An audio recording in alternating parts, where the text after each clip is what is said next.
Hello there, welcome back to another show.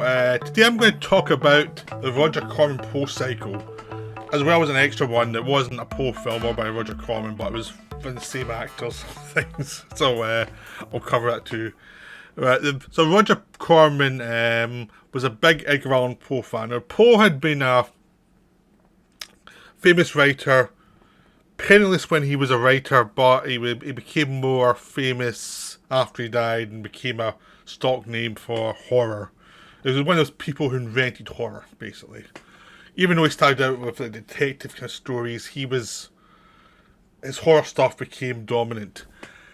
And just so it became a name for horror. So in the 30s they had the Boris Karloff, Bela Lugosi films, you know, The Raven, The Black Cat, things like that. They made those films that were very, very, very loose adaptations. You know, basically put his name on the film. Now, The Black Cat is an amazing film. It's nothing to do with the story, but it's an amazing film. The other ones are pretty entertaining, but they're not as good as The Black Cat, the original Black Cat. So they kind of adaptations came and went. He was always a writer who the surrealists loved because there was a lot going on underneath the surface of his stories. So, but in the late 50s, early 60s, Roger Corman was getting bored with the films he was doing for EIP, which were very exploitation films, very much based on, like, what's a new big thing? Let's get more films out in this area. So he was directing film after film, a lot of them black and white, very low budget, going straight to the drive-ins, getting some quick money, move on. I mean, some of them weren't so good, some of them are really enjoyable. I mean, he made Bucket of Blood and Little Shop of Horrors. Did a bunch of stuff that was fun, but he done other stuff that maybe wasn't so great. But he wanted to move on from this. He was getting a bit bored with this. So he convinced EIP to finance a more expensive film, a film in colour based on Edgar Allan Poe stories. And he chose House of Usher. And he brought in Richard Matheson, who'd written a lot of novels in the 50s. He was a famous novelist. Famous to like genre enthusiasts. For Incredible Shrinking Man, for I Am Legend. You know, the book I Am Legend, which they've never done properly as a film. I mean, the best I Am Legend adaptation is actually the one with Vincent Price, which isn't that loyal, but it is more of a feel of the book. And so he was known as a good writer. So Corman brought him in to write the Poe adaptation, House of Usher. Now, the trick they used to do with these was they would have it lead to the end, and the story that Poe wrote would be the final third of the story, ultimately. The final third of the film would be pretty much the story. And they'd do the lead up. They'd invent a lot of stuff to lead up to fill in stuff that would get you to that ending. You know, and a lot of stuff that was really great. And they started out really strong, and they ended really strong. And it was like one of those ones where, in the cycle, there's not a bad film. You know, there's some films you might like more than others. You know, there's not really a bad one in there. They're all good. You know, a few of them have the flaws. Early ones, they have the problems with the romantic leads. The romantic lead problem is they can only afford so many people, and they weren't really they didn't always have the actors who could suggest the psychological problems. So basically it was a Vincent Price show for certain earlier films. But it didn't matter because the script was so intelligent and the direction was so intelligent. Even for a low budget, they always had a lot of good stuff going on in these films. So House of Usher was the first one. House of Usher was one of the more famous Edgar Allan Poe stories, films, because a lot of people have done it because it's such a good story about a cursed family. The family's full of reprobates, and now the bloodline has ended with this brother and sister who feel that they're basically cursed and it's better off they die. And the house that the family built up has become the centre of the curse. There's a big crack down the side of it to represent the rotting of their souls, and they're slowly going mad. And the perfect choice for someone slowly going mad is Vincent Price. So this is the first one they hired Price for, and as soon as this one hit, they realised, okay, Vincent Price, Poe, this works. This is a gold mine, because Price, the thing he could do was take Edgar Allan, because he was so literate and he understood like language and he was educated, he could take the Poe stories and actually be able to read parts of them as part of the script and infuse meaning to them because he understood them, so he could actually, they weren't just words, he could actually show the meaning of them and make it look easy because he was educated and he knew what they meant. He was a good actor. He also had that really good thing of he was self-aware enough about his campiness and his eccentricities. So both the kind of slight OTT elements of Price could sometimes do fitted well with these stories because these stories need to be larger than life, but they need a good actor who could bring his performance down to the level they needed. So this is not Vincent Price doing what he would do later on where he was really over the top.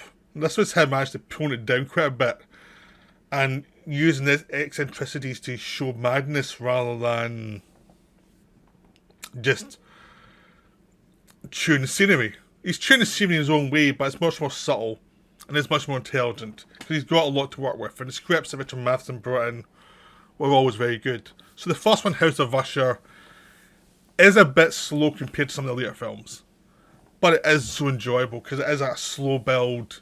You're enjoying it because you know it's going to go wrong. You know this is doomed from the start. This is a film that the people involved, they're going to die. And they don't hide that. And it's just watching the slow dissolve. So Price plays Roderick Usher, who is so sensitive now he can't take any loud noise. The sunlight makes him hurts him. It's like he's slowly dying. He's slowly preparing for the grave, and he's pretty sure if he and his sister are cursed and are mad, and it's like her she's going away for a while and then come back, and her lover has come back to try and get her out of there, and Vincent Price is thinking, no, that's not a good idea, and also we cannot continue this family line. It has to end with us.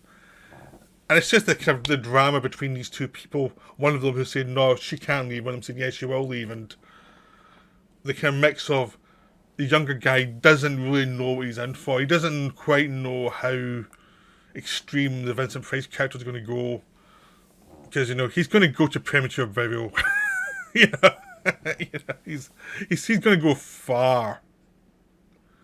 He's really going to go take it to the max.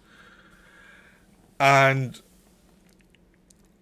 it's just wonderful. It's a fun film. It's so enjoyable, and even though it is sparse, ultimately, I mean, there's not actually that much going on. The atmosphere and the Vincent Price performance, just direction, just keep giving you a sense of something's going wrong here, something's off.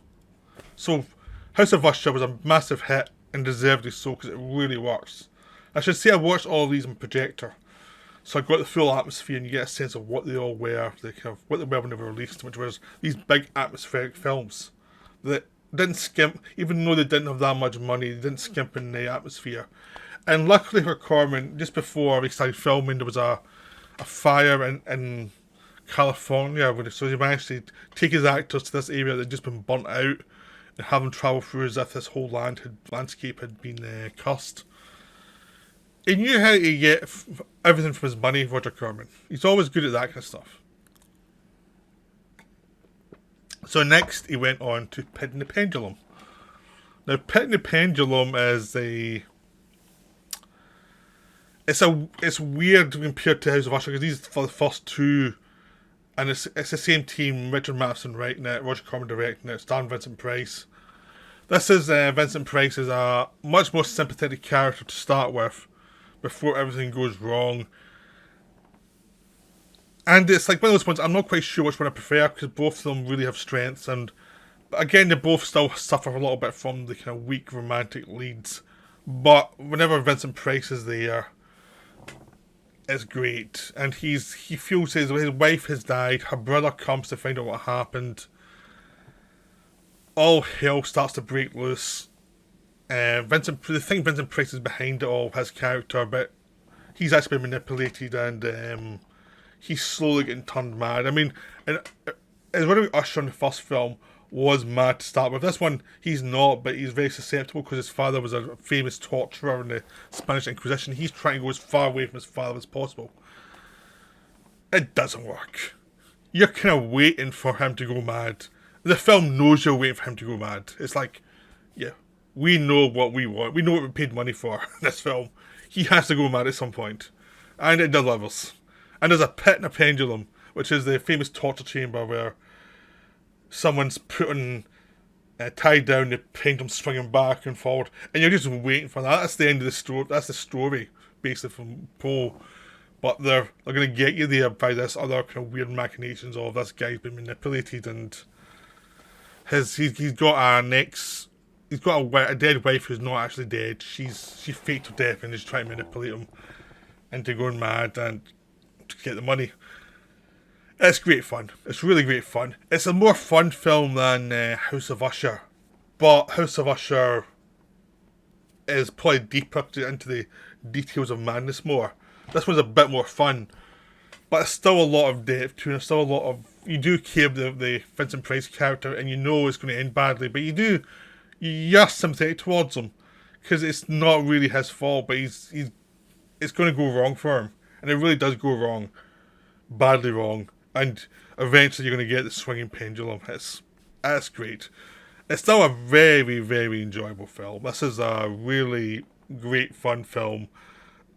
And another terrific thing. Now I'm going to have to look to see what came next. Because now I started watching them all in different orders. So I'm looking for what came next. Okay, the next one was the Premature Burial, which did not star Vincent Price. Because Roger Corman had a dispute with AIP, so he went and did this one on his own, and then AIP bought it anyway. So it may as well have starred Vincent Price. But it stars Ray Milland, and it's quite a nice change. I mean, Vincent Price could have done this one in his sleep, but having a different actor in the lead makes it more fun, just to have a different take on this type of story. I prefer the Vincent Price ones, but this is still really good. So Milland stars as this guy whose his father, he thinks, died and was buried prematurely. Like, the family is this thing that he thinks they have is where they look dead, but it turns out they're not, and they're actually alive and then are buried prematurely. He's this fear he cannot escape from. It's just eating him alive. And it's causing havoc for his family, causing havoc for anybody who loves him. So his girlfriend comes and says, no, you have to get over this. We're going to get away from here. So she marries him, and she tries to help him out to get over his problem, which is he's going to fear premature burial. But it's not working. His mind still keeps playing tricks on him, and he's still pushing him back towards this thing. I need to make sure this doesn't happen. So he builds this tomb for himself to be buried in. But he's all these safety nets in case this actually happens to him. He's all these escape routes from this tomb. And he's basically living in this tomb. So his life has become this tomb because he's so wrapped up in his fear. It's quite interesting just because it's Ray Milland. It's a different feel from a Vincent Price movie where Vincent Price could always move into a tomb and seem happy. This one, he seems much more tortured and unsure of himself and really creeped out. It's really creepy because he's a much more masculine figure, but he's still trapped by this guilt. And his wife is basically saying, you have to burn this tomb down or I'm going to leave you. All hell breaks loose. Turns out his wife was behind it all, and she's actually a scheming person trying to kill him. Of course he's going to get buried prematurely. It's a wonderful film. It's the underrated film in this series because no one attaches it to the series. So you get like a box set.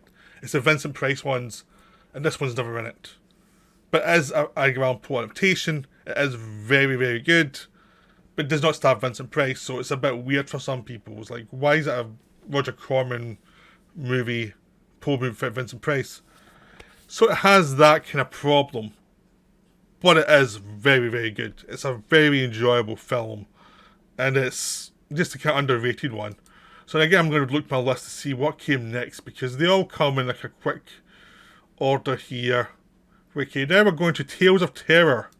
Now, Tales of Terror was Corman trying to do something different, because he'd done 3 movies in a row, which had premature burials, it had pendulums, it had all these weird stuff. So he was trying to do something different. So he took 3 Poe stories and gave them a half hour each. Richard Matheson to write them, so he didn't have to do the long kind of introduction to the story. He just got to the meat of the story. Even though all the stories he can expand a little bit, it gave him a bit more space to not have like the young lover turn up and cause havoc to try and figure what's going on. He actually could just get to the main story straight away. And this is like Premature Burial. This is one of the underrated ones, because it's not a lot. It's an anthology, so it's not as viewed as the same way as like the earlier or later Poe films are. So it does have this kind of weird relationship with the series, but it's excellent. The first one feels very much like the first 3 films in the series. It's like it's a daughter returning to her father's home. Her father hasn't seen her for years, played by Vincent Price. Vincent Price is in all 3 films. All 3 parts of this film. He's a different character in each one. And it does feel a bit like House of Usher and just all the kind of doomed fates of this old family. It does have that feeling to it. And it would also be stuff that you get later on with Tomb of Legia. It feels very much like a Poe film in miniature.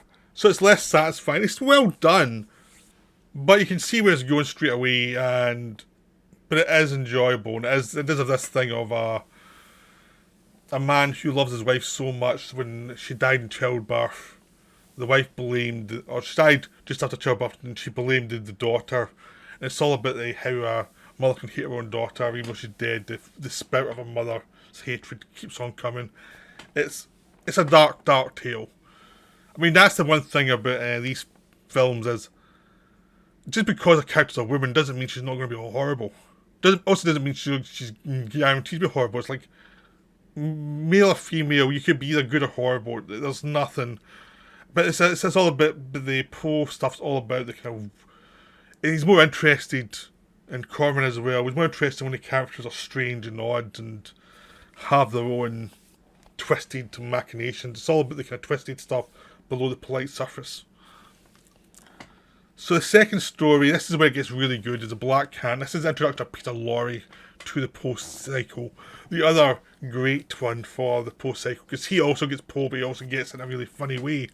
He's much more mischievous and mocking, but very, very good. So he does the mocking stuff great, and he's the guy who hates his wife, and he's using all the money to drink himself to death, basically. He's just an absolute alcoholic. He's like, there's nothing there. He hates people. His only purpose in life is to get drunk and to avoid people. That's it. And he's a horrible, horrible person.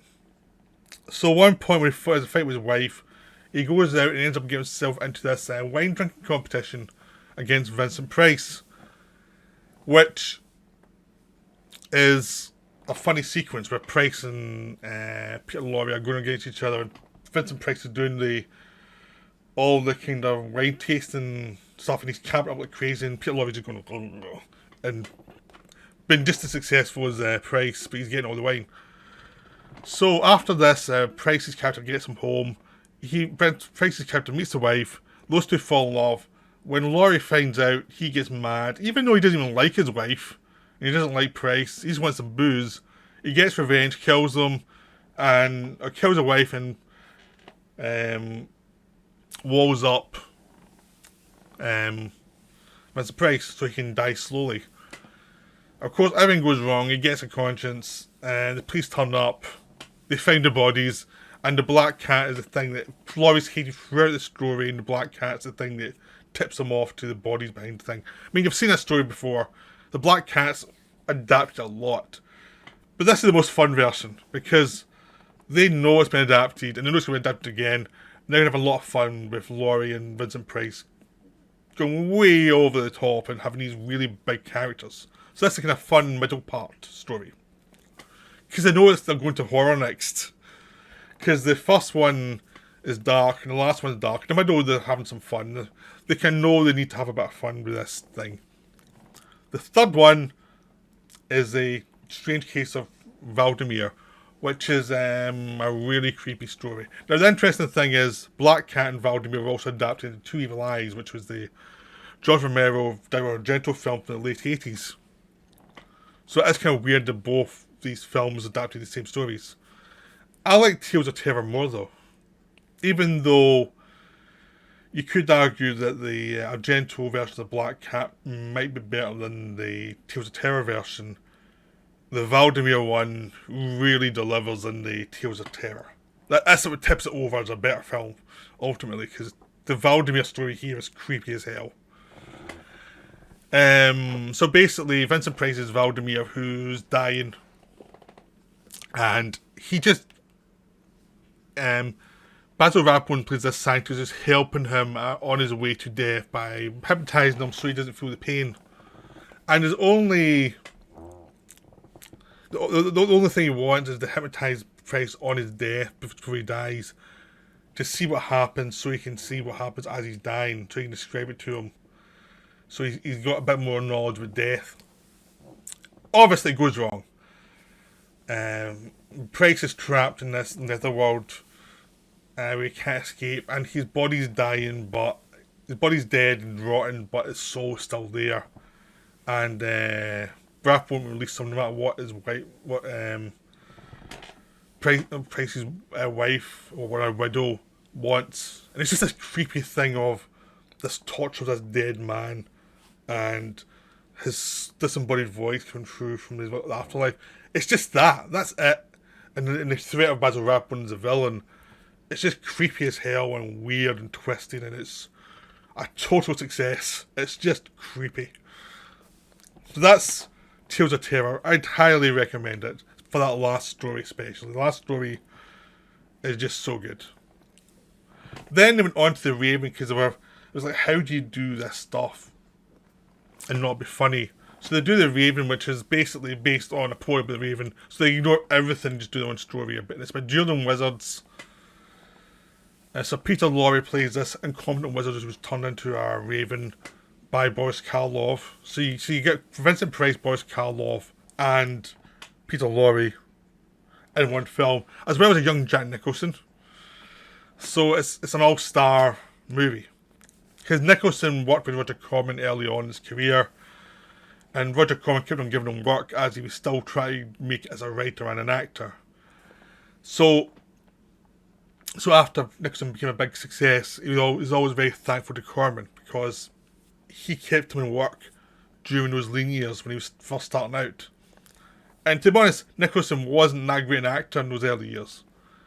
There are quite a few stodgy performances you can see of him. But one of the problems was he kept on, because he was so young, he kept on getting the stodgy lead parts, which is the one thing he was not good at. But in this film, he actually gets to play the eccentric son of Peter Lorre. So he's playing the son of Laurie's eccentric character. So it means he can be eccentric, which is much more like Jack Nicholson's, what he's good at. So every so often he gets a scene where he has to be the stodgy hero, and he's not that good. But as soon as he gets to be eccentric and be mad and be the son of Peter Lorre, he's crazy and he's wonderful. It's a schizophrenic performance. And he's working with these masters of horror. So, I mean, no wonder he always could do horror really well. Because he worked with the best early on in his career. He knew all the tricks before he even started. Like, started properly as a major star. But this film's a riot, because Peter Lorre is in full campy fun mode. He's like the guy annoying Vincent Price. Because they figured out pretty early on that Lorre annoying Vincent Price is funny as hell. It just worked so well. And so this one, Price is this kind of basically this guy who's lost his wife. He's oversensitive. He's a wizard. His father died years ago, and his father was a great wizard. And they all think that Boris Karloff's evil wizard was behind it. But Price won't stand up to him because Price is a bit scared of him. And it's all about Price's character learning to man up and take on, Boris Karloff. And Laurie's the instigator of it all. But that's the basic setup. Mainly, it's about jokes. It's about jokes with Laurie annoying Vincent Price.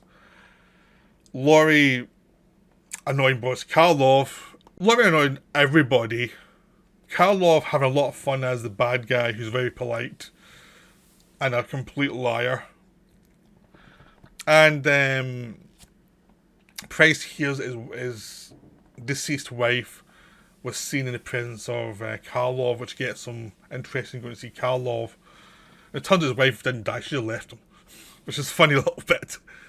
And it just leads to a duel between Price and Karloff, which is delightful and silly and weird. There's nothing that serious with this film.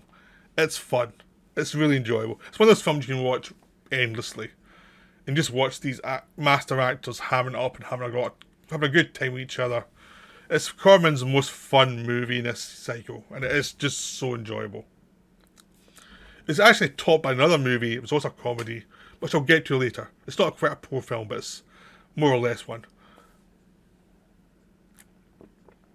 So then, Corman felt he'd done everything he could do with Poe and shooting America. But then there was he could go to Britain because EIP had some deals in Britain because he didn't levy, which meant they had to shoot some stuff in Britain to get their money from the successes in Britain. So they thought, well, we'll just make some films there and then we can release them everywhere and we can make our money back and it'll be fine. So they decided to go and use British technicians and British actors. So at this point, Corman managed to get to do Masque of the Red Death, which is a thing he always wanted to do, but it was always too expensive to do in America. But because of the ED levy and the money they had sitting to be spent, it meant he actually finally had the money to do it. And this is the most famous Poe film. This is the one that everyone loves. And it is excellent. I mean, to me, it's a bit slow at the start, but the end pays off beautifully. And there's lots of stuff going around throughout the film. It's a really literate script. There's wonderful acting throughout. There's lots of even small parts with good actors. Like Nigel Green turns up. Jane Asher's one of the first parts is in this one. Price is the villain. He's a total scumbag throughout. Hazel Court, who's also in The Raven, turns up as his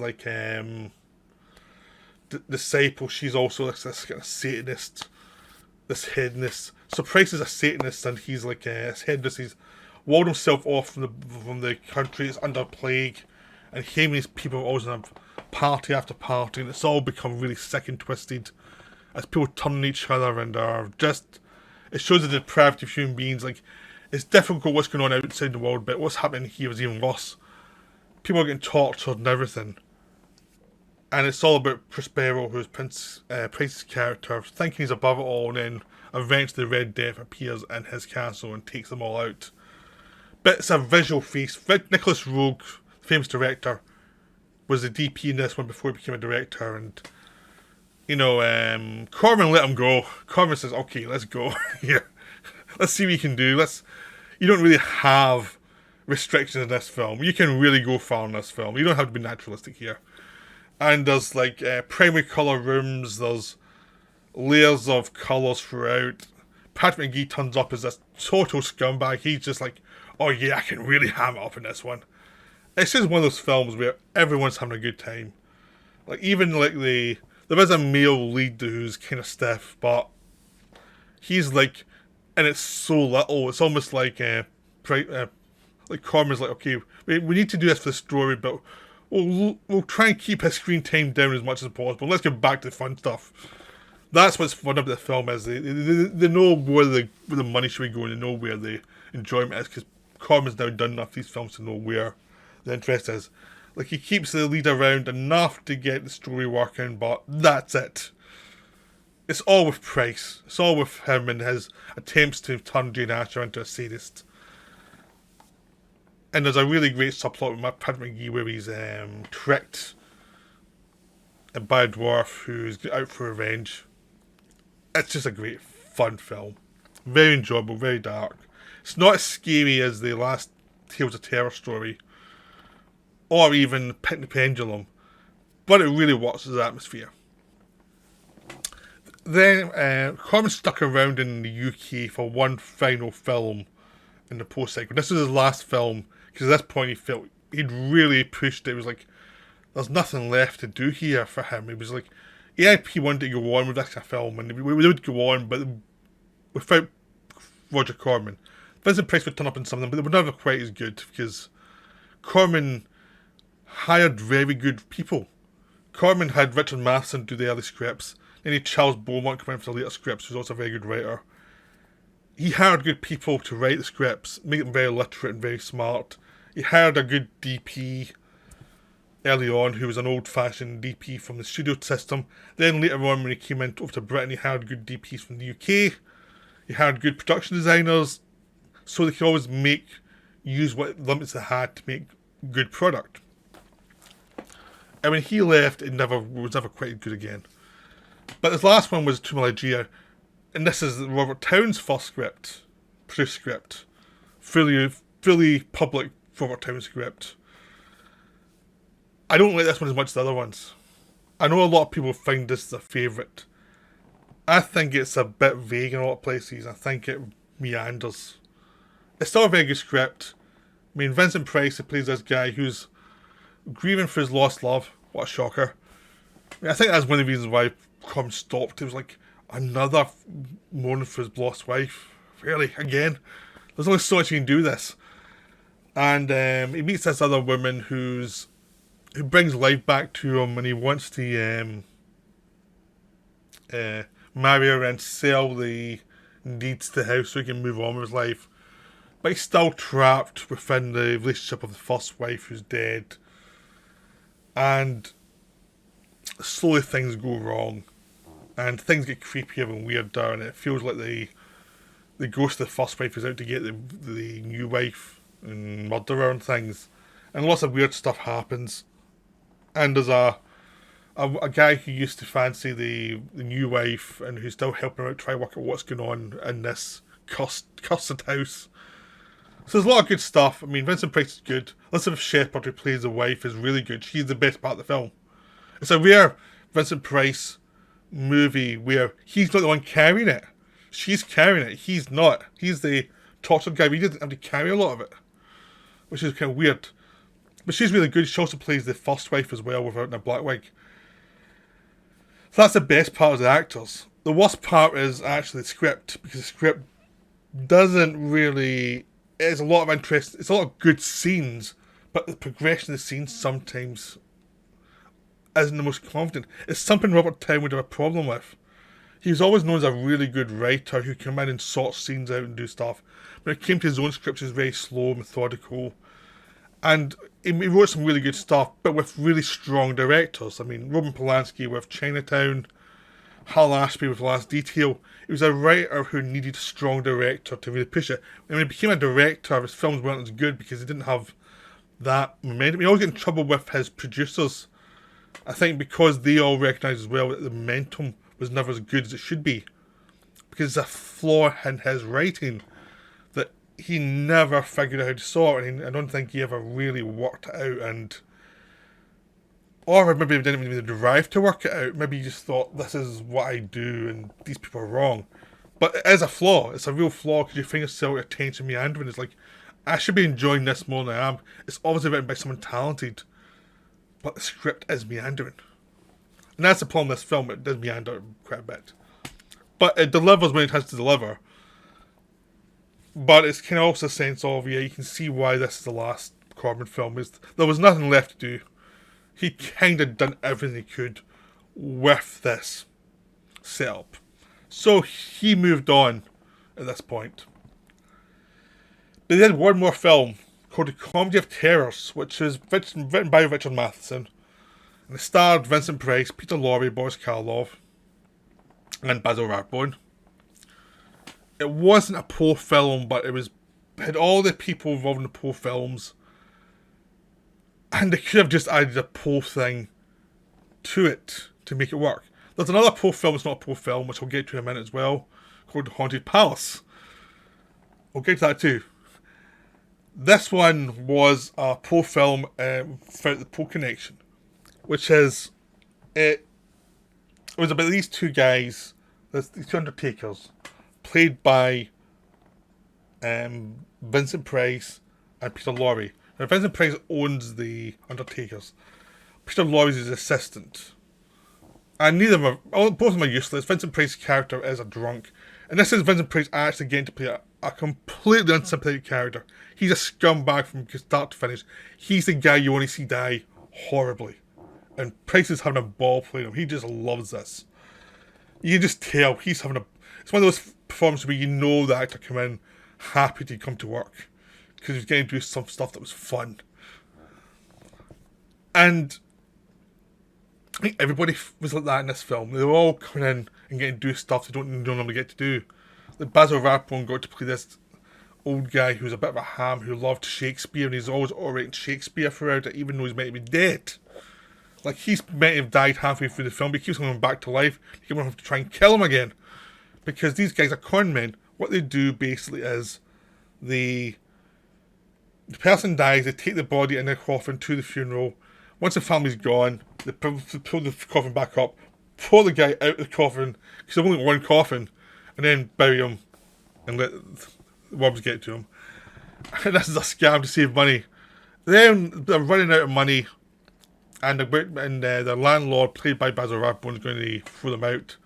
So the way of getting around this is they just create corpses. Like, they go and scare people to death, turn up as the undertakers, take the body, get paid. Of course, one of the ones that do, instead of the wife paying them, the wife just runs away with all the money and leaves them. So they're getting desperate. It's a really funny sequence where they go through all this stuff, they're establishing how they do it, and then the twist is the wife is even more of a scumbag than they are. So they think, okay, we're actually going to kill our landlord. That will solve all everyone's problems. So they go in, they have to go through all these defensive things that Rathbone has set up.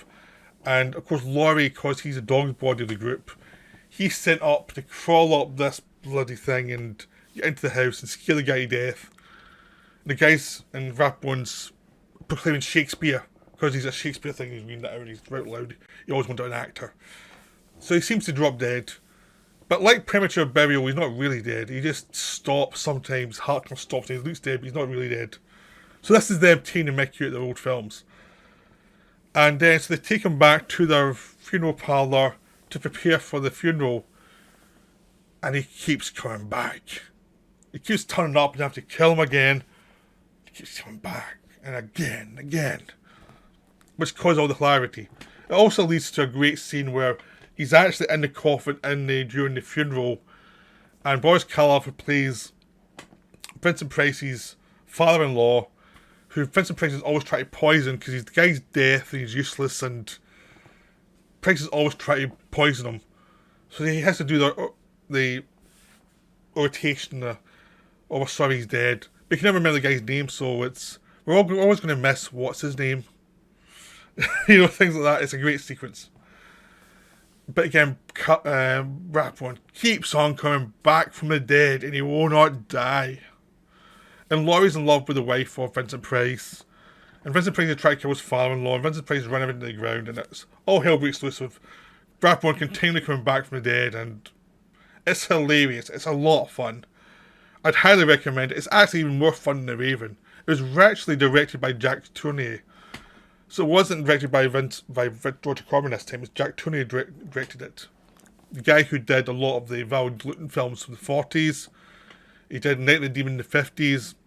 Really terrific director. He was also having a lot of fun with this film. It's a really well directed film. Low budget, but the actors are having a ball. They're just having a lot of fun. It didn't do that well because there's no Poe connection, which was a big mistake for the film. They should have put a Poe connection in there somewhere, which was the mistake they made. But there you go. But we also have the other one, The Haunted Palace. Now you should probably have noticed I didn't bring up before. Right, The Haunted Palace is a H.P. Lovecraft adaptation, but they put a Poe line in it to say it's a Poe film, even though it's not. So Roger Corman directed this one. Vincent Price stars in it, but it's an adaptation of a novel by H.P. Lovecraft, and it's an obvious H.P. Lovecraft film. So it's about a guy, this wizard who is burnt to death. Then 200 years later, his descendant comes to claim the castle, or to see the castle so he can sell it on. And this descendant looks exactly like, oh, it's 100 years later actually, not 200, 100 years later. And this descendant looks exactly like the old wizard, both of them played by Vincent Price. The townsfolk are all cursed by the wizard from 100 years ago, and a lot of their children are mutated and look weird and strange, very Lovecraftian. And as they watch the situation go on, they see that this guy may be getting possessed by the old horrible man that they all fear. And this curse is going to keep on going. So it's a case of Vincent Price playing two parts. Playing the guy who's normal, who's thinks he's going mad. And then he's also playing the evil guy who's possessing him and taking over his body. And he's confusing his wife, who's wondering what the hell's going on. Why he keeps on changing character all the time. And all the townsfolk are ready to burn him alive again. You have all these mutations going on. Pure H.P. Lovecraft. Lon Chaney Jr. turns up one of his last performances, but he was ill at the time and he looks ill. You just tell this guy was ill. But he plays one of the disciples who helps Vincent Price out. It's a fun film. It's a really enjoyable film. Very atmospheric. I don't think it's as much fun as the Poe films, though. The Poe films are more enjoyable. This one I think feels like it hasn't quite got the grasp of Lovecraft to make it an enjoyable film. It's doing a lot of Poe stuff, even though it's not a Poe film, it turns out a Poe film.